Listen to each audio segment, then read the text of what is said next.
welcome to Bidstorm, a comedy game design podcast by two guys who know nothing about comedy nor game design. I'm Ben Slinger, and with me, as always, is Trevor Scott. Hello.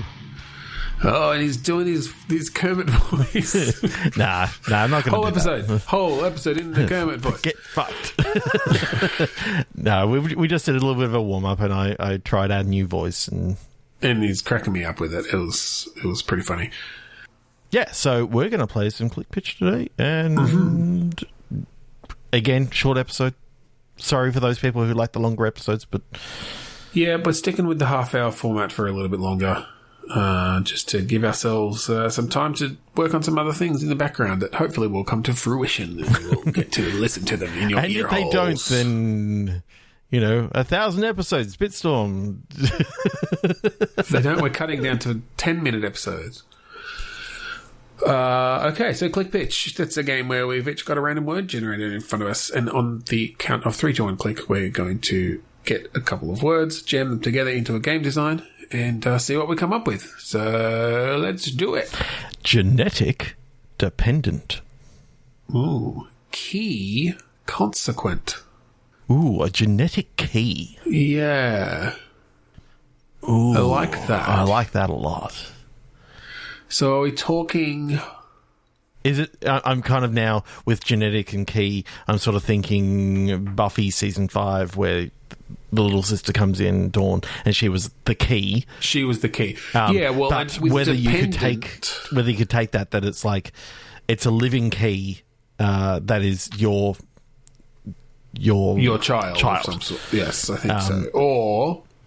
Or the fact that they're your we've got dependent, so they're your dependent. Maybe like something happens to their parents, and you're now the uncle or the auntie or something who is now looking after them, and you realize that their parents were doing some like mad sciencey sort of thing and the eventual end thing is that this child is the genetic key needed to like trigger off whatever weird experiments they were doing or something like that. Like the company that they worked for is now after this child, and so you're on the run trying to work out who.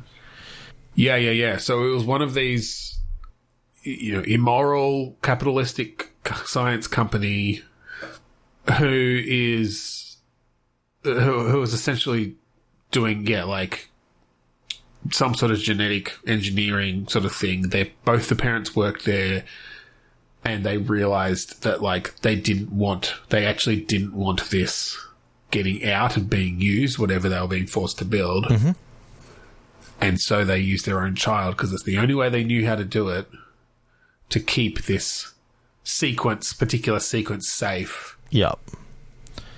Okay, and so part of the investigation is like, oh, did the company murder them? Like, yeah. So I'm sort of seeing this as like a 2-character Inside or Limbo sort of thing. With maybe a little bit of 3D elements as well. Like there's 2D and 3D sort of sequences throughout this. Yeah. So you don't necessarily have to go through like an entire single level, which is pretty much what Limbo and Inside did, but the idea of being able to go into, say, a warehouse, and then it flips into like a 3D sort of thing where you're figuring out some puzzles. Yeah, I mean, Limbo and Inside did that a little bit, where they were still 3D environments, but you're talking that we go a bit further, and it's almost a bit like maybe like Little Nightmares or something, maybe closer to that, where it was still sort of a side-scrolling kind of, very moody,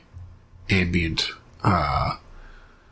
sort of aesthetic, but, yeah, with a bit of extra 3D stuff in there. You can, like, go through a vent and you actually come towards the camera and, like, go through or something and, that sort of thing. Yeah. Could be cool.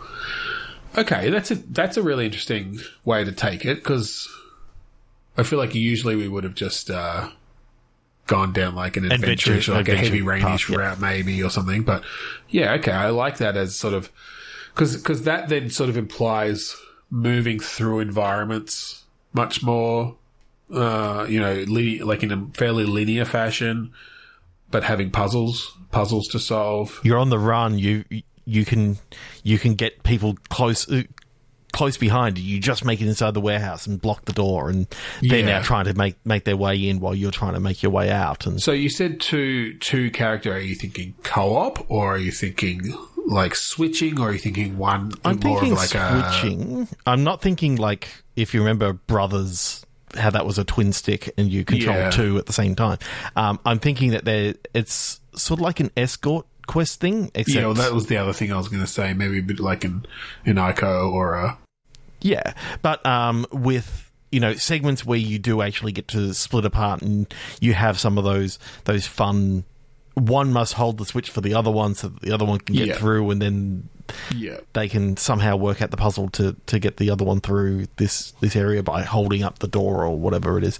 Yeah, for sure. Just those dependent sort of puzzles, and that always leads to some good dramatic moments where the kids like holding the they're switch. about to break through the window and grab them. Yeah.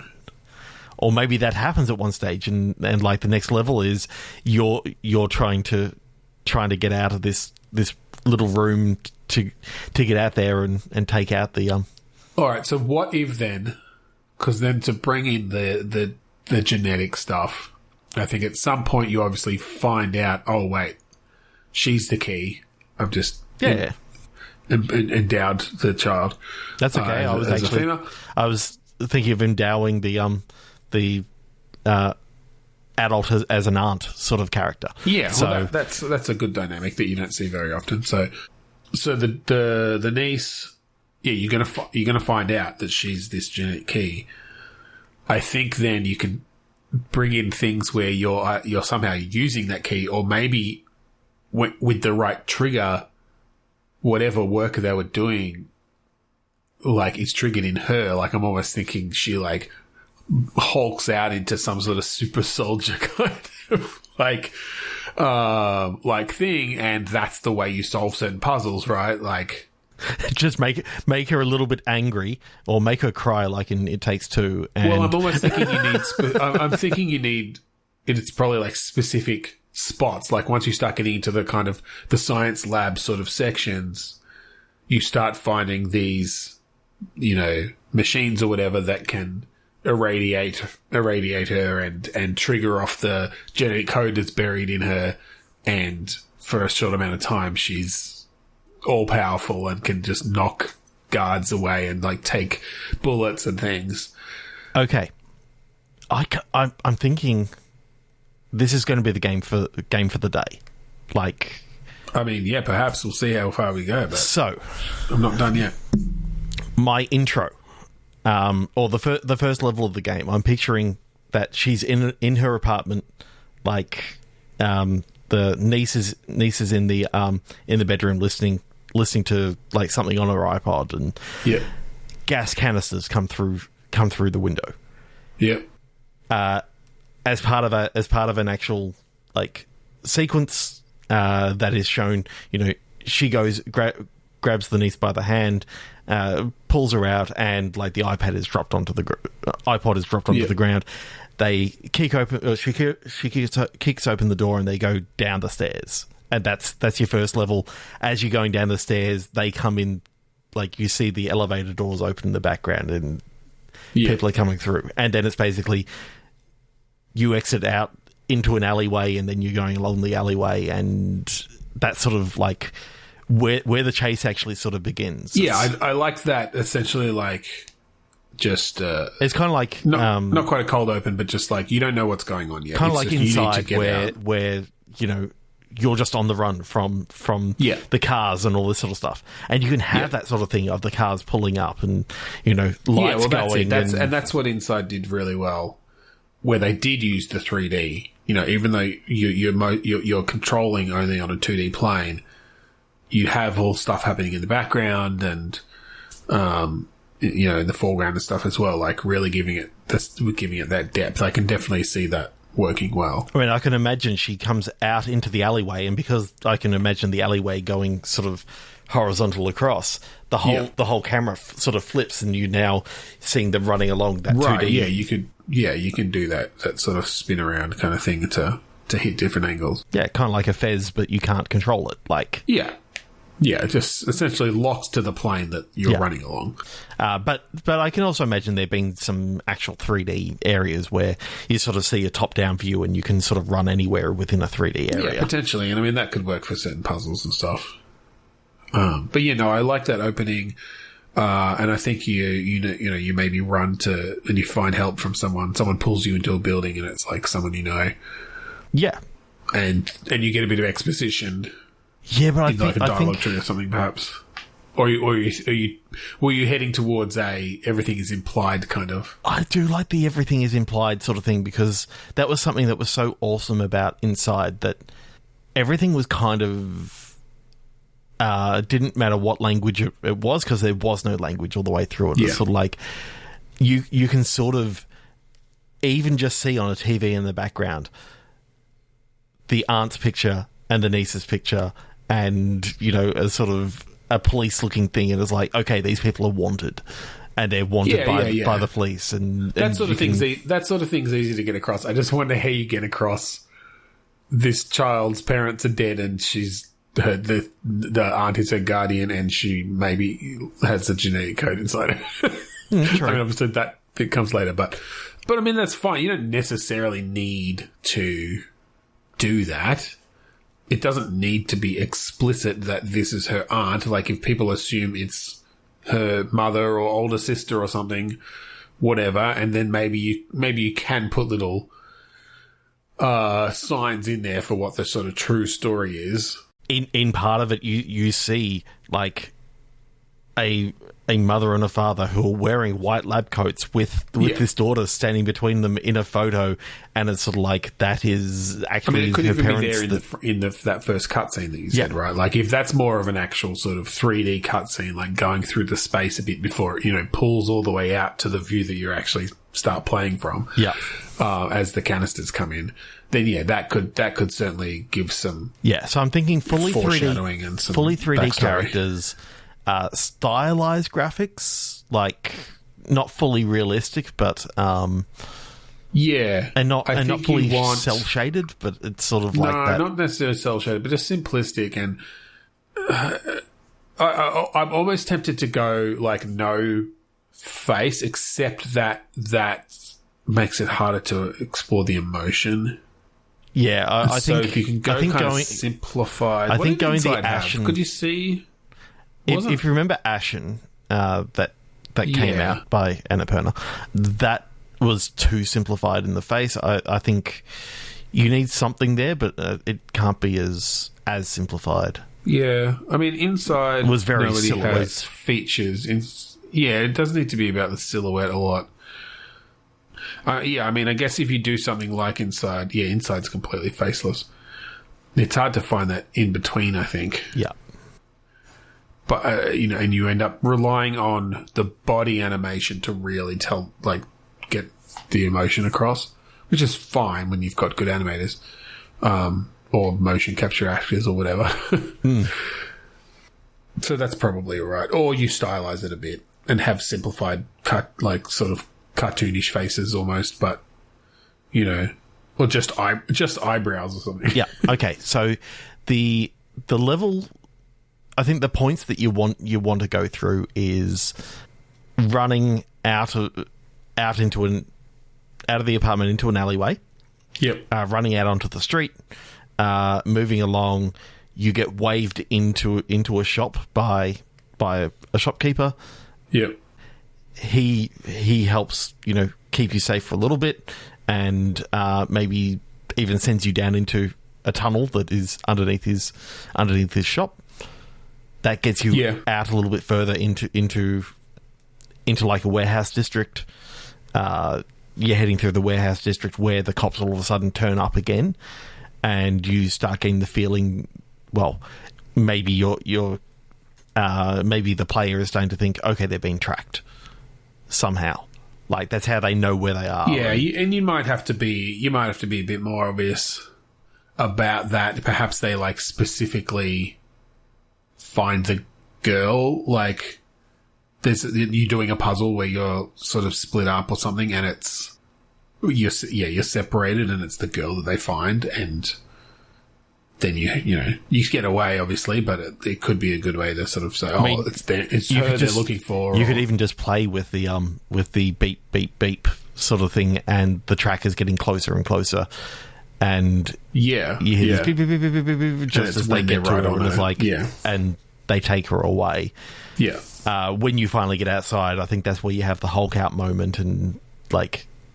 Maybe. I feel like that's probably a bit too early. What you probably want is because you want that sort of roller coaster-ish pacing.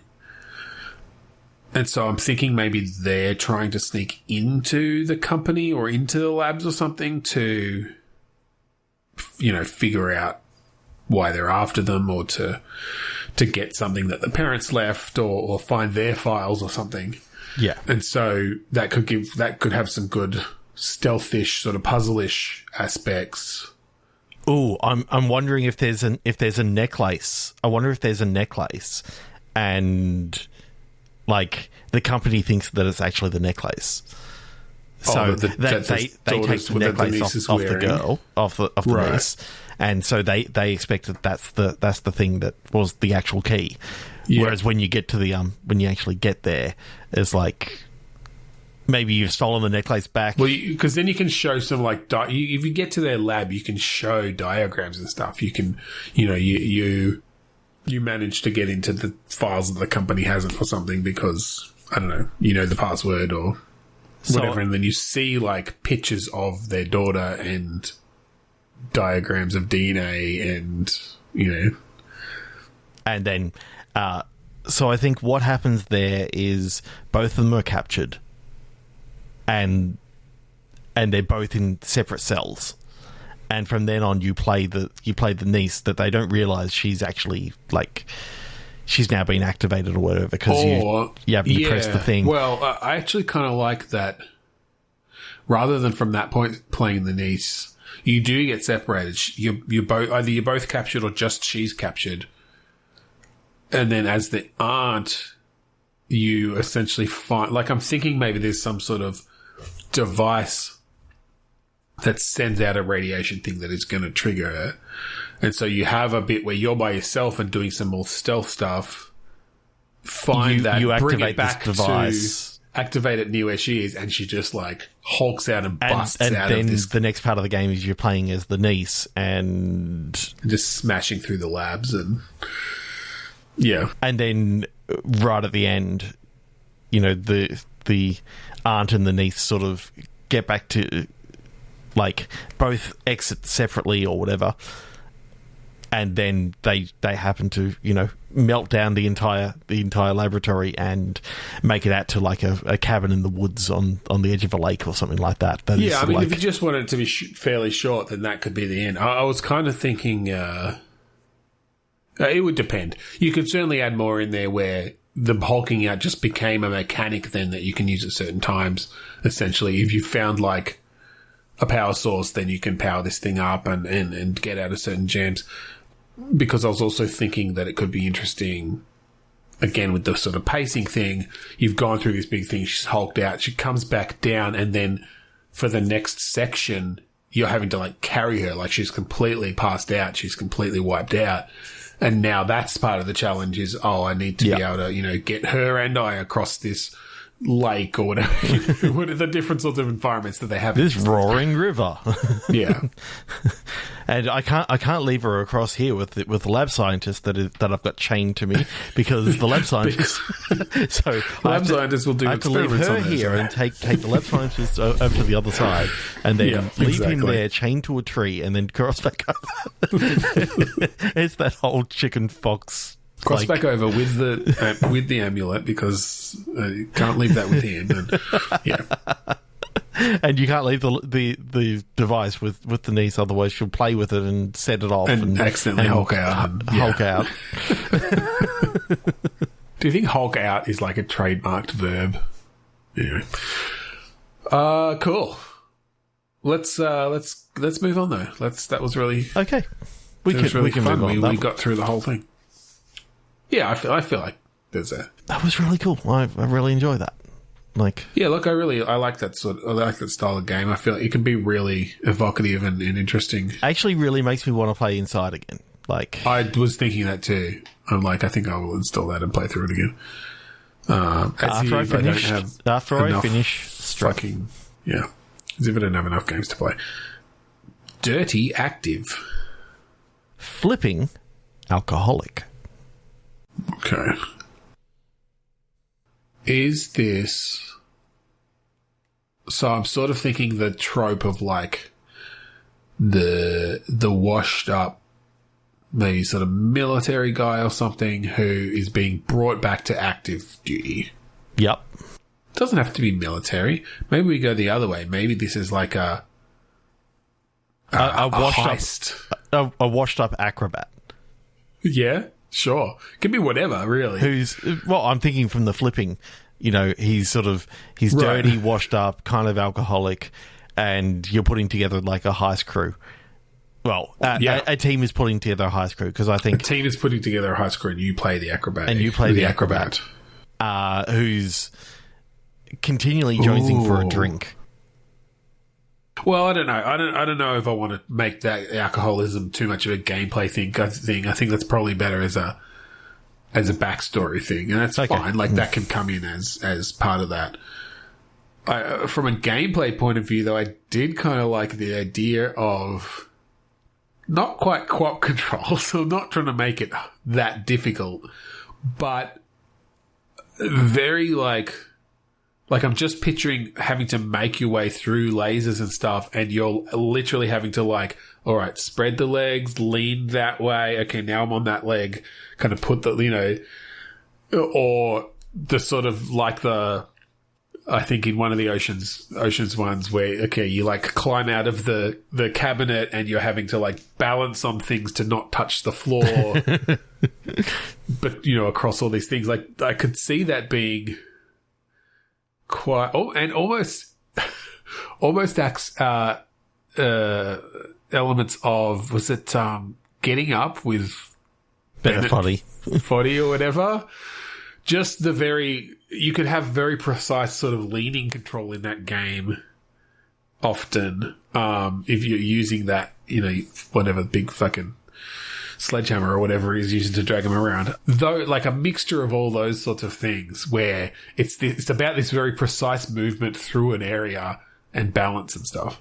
I was also picturing My Friend Pedro sort of craziness. Yeah. Like without the shooting people and all that sort of stuff. Without the gunplay. More around the, you're running along, you're sort of doing a little bit of platforming stuff, but then to get up here, you've got to be very careful of, time it through getting through the lasers. If you could come up with a good control scheme that worked well for just like running, flipping, jumping sorts of acrobatics, and maybe it just switches between them in different parts of the game, but like you could have the player feel really awesome as they're like, you've just got a fucking front flip button or whatever. Like you can do it at any time.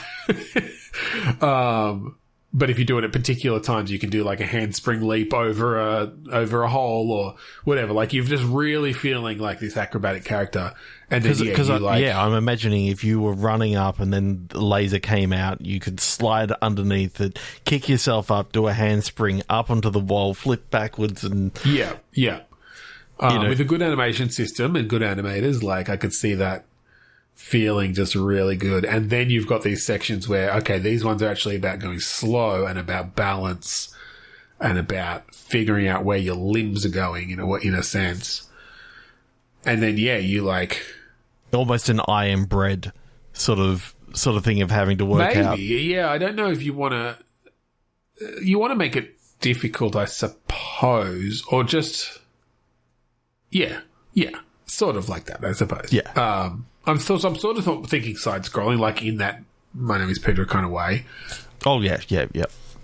And so generally, and I mean, really like the game we just did as well, like in that Inside, sort of like 3D, but 2D plane, so 2D control gameplay, so that it is just about the sort of balance on a single axis. Yeah. I think it's very much a player versus environment sort of thing, in the fact that if you do come across a guard, you don't have the sort of things to take that guard out. You may have to. No. But I am picturing scenes where there's guards walking below, and you're like slowly balancing over something to like get over them silently. And that's when you have like that manual meter, and you're trying to keep it in the center, and the almost, Tony or maybe Hawk's you just Pro have to Skater. do it quickly enough before you drip sweat. Like you've got a little sweat meter. You have to catch it. You have to catch your sweat drops. Yeah, exactly. Bring in some of those tropes from those sorts of things. It's like, here's a mini game, and you literally have your hand just there, and you're looking down, and it's like, catch the sweat drops. Catch the sweat drop. And then you definitely have like a Mission Impossible. Like, well, because I'm imagining that's a boss battle sort of thing. Like that's the equivalent of the boss battle. Yeah. It's really hot in here because you accidentally kicked the heater into gear. So now, fight the sweat. I mean, I think just like literally holding yourself up in a like maybe it is that you have to get up there to dodge the guard, so you're like bracing yourself against the sides of a hallway or something, and then you have to use one hand to catch the sweat. That's fun. That's fun. Absolutely stupid, but that's what it's all about. That's what it's all about. That's what it's all about. This game's called Hokey Pokey. Alright, let's do one more. Cool. Pulled Love. Immense. Arcade. So in my mind, when I had Pulled Love, I thought, this is a rom-com centered around a American barbecue food truck where they make pulled pork. Mm-hmm. It's Pulled Love. But I'm sort of now seeing that as like love in an arcade, like two teenagers sort of meeting over a summer in an arcade. All right, but there is pulled pork involved. Yeah. They like when they finish up, they go outside and there's a barbecue food truck. Doesn't have to be a big part of it. No. Okay. I like this idea, and it plays out through the games that they play. Mm. So it's sort of a mini game collection in a sense. Yeah. Where arcade-like games, but they're not like. You're not playing Pac-Man because we're not... No. It's brand new games for this game, essentially. So it's a series of 5 or 6, relatively simple. And then I'm sure they'd be reminiscent of Space Invaders, like those styles. Centipede and all those sort of ones. But you're playing them in the kind of like 3D view, as if your camera's pointed at the screen, and you can see sort of the edges and the hands of the players, so you're almost able to tell a story. I don't think that's it. Like, I think we need outside of the game bits as well, and maybe conversations and stuff. Gorgeous ray traced environments. Yeah, because again, you could do that if you're going to see reflections. It's got to all be ray traced because that's... Oh, right, yeah. Is this like the pinball game? Did we do a pinball game like that? No, I think we did it. We did a game in a phone where someone was looking at their phone, and you had the entire like train, the entire scene rendered behind them and ray traced onto their phone. That's the only way you can see it. Yeah, something like that. And I believe that there was a person like 2 or 3 seats back that was their face or something. Yeah. I don't know if we need to go that far, but we can definitely have a reflection of some sort of the entire environment in the screen that just for added ambiance. No, literally, I think if someone's got a 3090, installed, or maybe by the time that this is actually done, sure, it probably costs us nothing in development time to turn that on. If someone's got a 4090, whatever it is at the time, I want their card melted by the time they get to the end of this. And they're just playing these, like, low-res games on the screen of this incredibly high-res environment. Yeah. Yeah. 100%. How do we tell... I really like the idea of bringing almost the specific games into their love story. Mm-hmm. And potentially break up or, like, tragic separation or something. Oh, yeah. This has got to be, like, over an entire summer. It's like a summer fling, like a summer romance, yeah. It's like a Grease, you see them get together, misogyny. you see them... Yeah, Grease without the misogyny. Yeah, I think it starts because... With a meet cute. Well, I think you're playing a game and she comes and puts a quarter on. Because she wants to play next. Yeah. But then you're like, well, just be my player too. And then I think you can have that sort of thing of you're playing against the other person and, you know, depending on whether you win or they win, like, if you just absolutely annihilate them, then that's probably not a great thing, right. But it's one of these things of they also can't.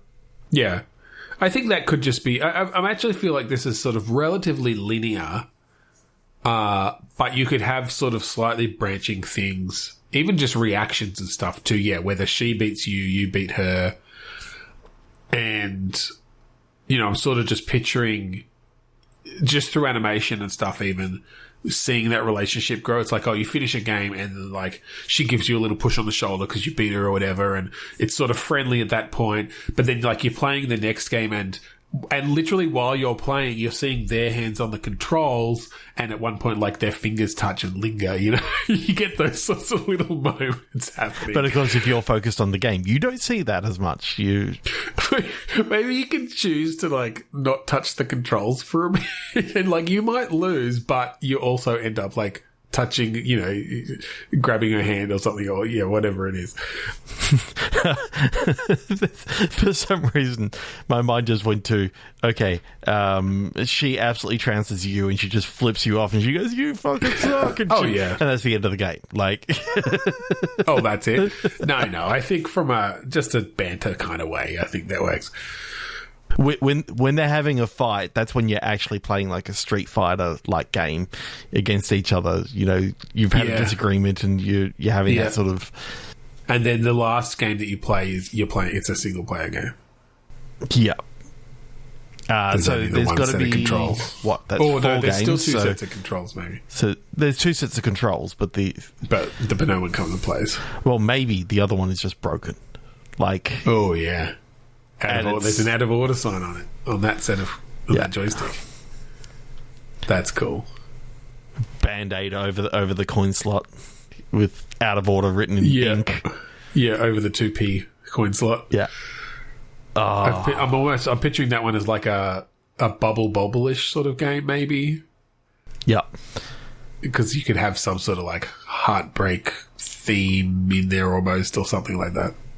Just a do do do do do do do do. Just the music. Do do do do do do. Is that the actual bubble bubble yes. theme? Can't believe you can just pull the bubble theme. That's really funny. I like that. I feel like all of our games are sort of similar in some ways tonight, but in very different ways, if that makes sense. Yeah. We do have 2 more games to go in the little thing. In fact, we didn't even talk about what the first game would be, where they meet. All right, if we really want to go in to that, the first game, I'm trying to think what you'd be playing one player that you could just let someone join in. What's a good one where it's just like maybe like a Golden Axe kind of thing? Yeah. They're like coming to help you fight off hordes of whatever. Yeah, and you're almost getting defeated, and then they come in and she comes and saves you. You know, fires off the magic, and it just wipes out everyone, and it's that sort of. And then the second one, I think, is a competitive one, but like a friendly competitive one in some way, like a tank battle or something like that, because those things were always kind of cool. Maybe. Yeah. And then the third one is, I think, like the Street Fighter-ish. I know, I was thinking that for like the fourth or even the fifth one that like... Well, I guess it depends on where each game comes in the arc. Yeah. I was thinking maybe a maze sort of one, where... Like a 3D maze? Either a 3D maze or like a Pac-Man-ish or sort a of thing. Pac-Man-ish sort of thing, but a little bit bigger maze where... Maybe like Gauntlet. Oh, yeah, that'd be cool. Is that for the one where they're kind of in love? Yeah, and it's sort of like they're going on an adventure together and they're working through cool, things. Actually. And yeah, just wondering whether you can bring a Space Invaders style sort of thing, or one of those Gallagher sort of games, and what that would represent. Yeah, I don't know. Because that's one where you're generally not playing two-player, you're generally like maybe handing off. Yeah. That could be good just for some exposition almost. Like exposition to sort of see, and then just see the way their relationship works as they go back and forth. And as he's firing, her hand just comes over the top and they're both firing together. Yeah, or something like that. Because that's kind of cool. You can see how they react to each other when one's not playing. And you can have a section there where you're just watching her play, and you've maybe just got some different things you can do. Press X to place hand on her hip or something. Just in a very loving way. You can't see any of that. It's just it's just props on the screen. You see the reflection, sort of make a move and then get his hand slapped away, or if you try to get too naughty, or there's a button there for make out. And she starts losing because she's not paying attention. And then there's a button for flipping her off and going, "Hey, you lose." Yeah, exactly. And fifth game is this one. I think this exact game. Like they play through all 5 games that they've got, so it's very meta. That's ridiculous. No. Okay. Fifth game, I think, is the Street Fighter, and then 6th is probably the bubble thing, unless there'd be one in between there. I don't know. Yeah, there's gonna be one more, but I don't care. Doesn't matter. The moment's gone. Okay. The moment's it. All right. That was fun though. I quite like all those games we came up with tonight.